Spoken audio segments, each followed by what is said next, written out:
Bonjour, Caroline Pajot, simple citoyenne aussi. Je sens M. Deneau qu'il y a plein de monde qui voudrait vous entendre sur plein de choses. Je vais contribuer.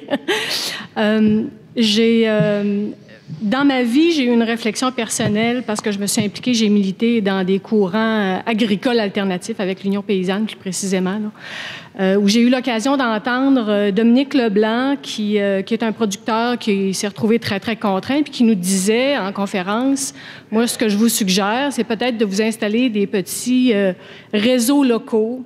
Ça me fait pas, c'est en rapport avec l'économie locale, là. Des réseaux locaux où vous échangerez vos biens les uns contre les autres plutôt que de passer par le moyen d'une monnaie. Je trouvais que c'était plein de sens.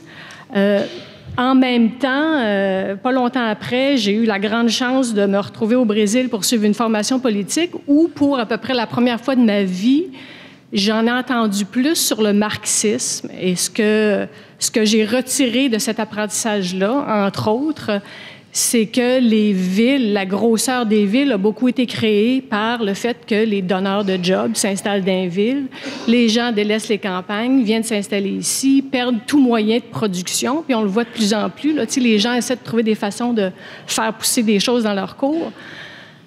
Alors, quand vous faites référence à un avenir, à l'espoir et à l'avenir de l'économie locale, que moi, j'envisage beaucoup plus en campagne, je me demande comment vous voyez l'avenir de la ville, des grosses villes, comment vous pensez que les gens peuvent s'en sortir en étant en ville. C'est tout. Les villes, je pense que bon, si on est, je suis vraiment pas un devin, puis il y a des gens ici dans la salle qui sont mieux placés que moi pour répondre à la question concrètement de ce qui s'annonce sur le plan urbain et écologique.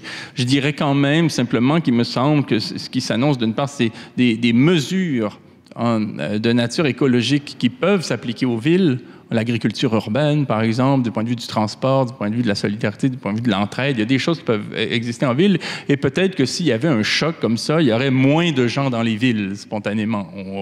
Bon, mais j'en dirai pas plus. Je vous citerai par contre un économiste, peut-être un des rares qu'on a au 20e siècle, selon le sens que je confère au mot, qui est un Roumain ayant travaillé beaucoup aux États-Unis, Nicolas Georgescu-Roegen, qui lui considérait que nos modes de vie consistent à produire des déchets.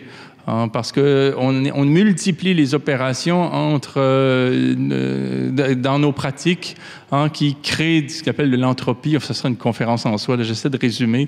Lisez Nicolas Georgescu-Roegen si vous voulez avoir une approche tout autre qui tienne en compte à la fois la production et les limites des écosystèmes.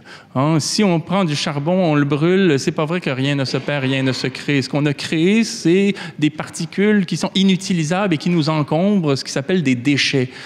Et nos opérations qui consistent continuellement à nous outiller, contrairement aux autres espèces. L'être humain est le seul qui s'outille et qui chauffe sa nourriture et qui a toutes sortes d'instruments pour arriver à la chose, fait en sorte que nous détruisons le monde dans lequel nous sommes, quoi. Et finalement, s'il y avait un objectif clair, peu importe où on est en ce qui concerne des réformes radicales, ce serait de revenir à une conceptualisation forte du recyclage, passer par des cycles, prendre un objet et le réutiliser au même point de départ. Pas prendre des bouteilles vides de plastique pour en faire des chaises de parterre estivales, là.